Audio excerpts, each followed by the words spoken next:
Okay, in the last class we have discussed about the integral systems of vectors, that is different integrals, or rather we would say that these are different kind of vector integrals. In this class we will discuss about the del operators or the vector del operators, right? So vector del operators, first we define what del operator is. So we will write del operators. This is del, represented by like this, and this is del operator. So this what del operator can be defined in three different coordinate systems, as we know, that are the Cartesian, cylindrical and spherical. So in case of a Cartesian coordinate system, this del operator can be defined as del x unit vector ax plus del y unit vector ay plus del z unit vector az. So this is in Cartesian system, right? So in case of cylindrical system, similarly we can define this del operator in cylindrical system as del rho of a rho. Just in case of x we are putting rho plus 1 by rho del phi a phi. Only this 1 by phi terms come, which is extra, and del z az. Az is same. So this is your representation in cylindrical system. You have to remember all those things, the expressions of del operators.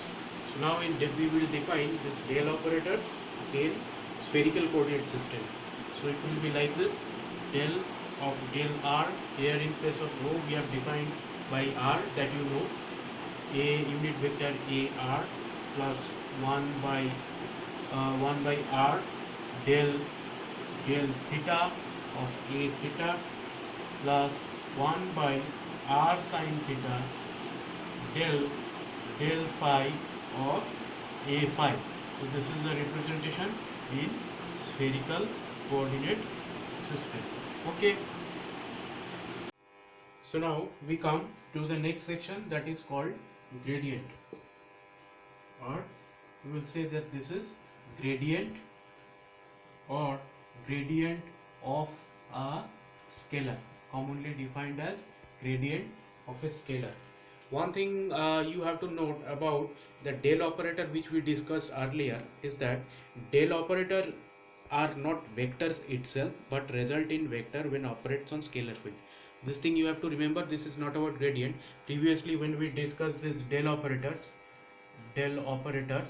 so del operators, things to remember is that these are not actually vectors. So these are not vector, but when operated in a scalar field, like when it are implemented in a scalar field, it results in a vector. So this is the important note about del operators. So let us now continue the the gradient of a scalar. So what is the gradient of a scalar? We should define this gradient of a scalar is both the magnitude and the direction of maximum space rate of change of that function. Okay, so what it means, gradient of a scalar is both the magnitude and the direction of maximum space rate of change of function. Now the space rate of change of function means, since this term is space, so that is, it is a three-dimensional function, that is the three-dimensional change of the magnitude as well as vector of any quantity which is a scalar. So we will now define or mathematically we will try to prove this gradient of a scalar. So now we will discuss the mathematical function. I mean, if the gradient of a scalar, what is that means, actually we will discuss its significance in mathematical terms, right? So let us first consider, this is your figure, this is your x-axis, z-axis and y-axis. So we take 2 points, one is P1, another is P1. First you look at the inner circle. So inner circle is, this is a contour or a closed contour. Now from this closed contour, let us, this is inflated or this is expanding. This function f is a function vector, so this function is expanding in this direction. So from f1 to it becomes f2, and this f2 is f1 plus del f or df. So that means this increment of a function f1 from f1 to f2 is very small. So what is the amount? Let us consider this is del f, and del l is the length by which it is increasing in three dimensions, right? So now let us now mathematically find out what this gradient is actually meaning. Okay, so we write this f1 and f2 are two contours. First we define that these are two contours on which f is constant, right? Throughout this throughout this contour, this f is a function which is of course scalar, and that is constant, right? Remember, f is a scalar function. So now let us say that this so we define this df. So now f1 and f2 are two contours on which f is constant. Now let us say that this is expanding, so we will find out what amount of expansion is occurring actually. So that amount of, what amount of expansion of this term f is occurring. So we will simply find out df. So df is given by del x f dx plus del f del y dy. It is on, it is x direction, y direction and z direction also, as I said. So it is del f del z and dz. Okay, so this is your del f.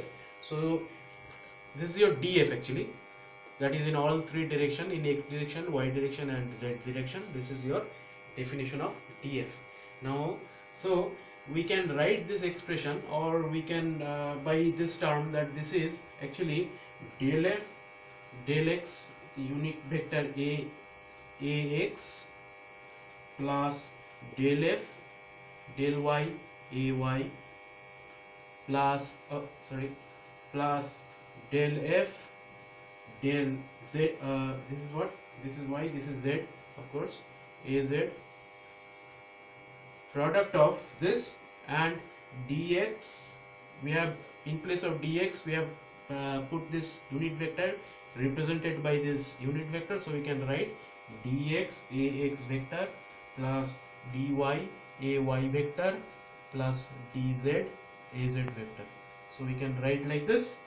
So this will be equals to g dot dl. How? We represent this g as by this function, and dl is by this function. That is, you know that this function is actually the length element, because in both all direction x, y and z, so you can, this can be represented by dl, and g is this by the definition of the del operator that we have discussed previously. So we can write this. Therefore we can also write df dl. So we can, from here we can write this is g cos of theta. Now what is theta? This theta is the angle between g and dl. Okay, so that means this is your g and this is your dl, so this angle will be theta. Okay, so from here we can write for maximum value of this df dl, we can write this df dl theta equal to 0. Why? Because for maximum value of cos theta, for cos theta, for cos 0 equals to 1, so 1 can be the maximum value, that is df dl equal to g. So if that is the case, then theta equal to 0, we will put theta equal to 0, and it comes equals to, or we would rather say like this, that is when dl is in direction of g, right? So when theta is 0, that means this angle between DL and G is very small, or rather 0, so it be coincides. So we can say that this angle G is now actually the place where we are coming, since the angle theta equals to 0. Therefore we can write DF DL max equals to DF dN equal to G. Okay, so we can represent by this, or rather, therefore gradient of f is defined by del of f, this is equal to df del f del x unit vector ax plus del f del y unit vector ay plus del f del z unit vector az. So this is the definition of gradient. Okay, so our next topic of discussion is divergence. Okay, divergence, or rather we will call divergence of a vector, right? So now first we see what is the general definition of this divergence is. So we write the definition here, or I will say that divergence of a vector at any point is defined as the limit of its surface integral per unit volume. Okay, now this volume as, so we can write volume as the volume enclosed by the surface around the point shrinks to 0. Okay, or mathematically it is represented by divergence of any vector A, that is equal to del dot f. Previously in gradient we were not using this dot, but in divergence it is represented by this dot. So del dot f is equal to limit, by definitions you can say that v equals to 0, that is when the surface around the point shrinks to 0. So we can say that volume, since this is three-dimensional shrinking is occurring, so this volume becomes close to 0, and this is defined by, this is closed surface integral of function or vector f ds by v, or this is sometimes equals to also represented by this limit v tends to 0. So this closed surface integral of f an ds by v, where an is your unit vector. Okay, some points we need to remember about this divergence of vector. I mean, what is this actually? So physically we should understand that what is the physical significance of this vector. So in normal terms we can define, you have to remember these things. You know, in normal term we can define this divergence. It represents, I'm writing it for your so that you can come back. It represents spreading or converging. So this is two different things. Spreading is spreading, I mean it is increasing, and converging means from some portion or a large portion it is becoming small, it is converging. Now this represents spreading or converging of a quantity such as, you can give some examples, such as fluid, say like waters, or gas, or electric and magnetic flux lines from a point. So this is this important things to remember, because when we are going to discuss the details about this electric and magnetic lines of forces or flux lines, we will be coming back to this divergence concept, and we will discuss it further. Also, divergence, you have to remember that divergence is applicable, it is applicable on vectors and results in a scalar. That means when you operate divergence of a vector, you are actually going to find the result will be a scalar quantity. This is what it means. And another thing, that there are some type of divergence. I am drawing some figures like this. This is one, this is say another one, and this is other one. Here the arrow are like this. Here say arrow are outward, suppose here these are outward, these are inwards.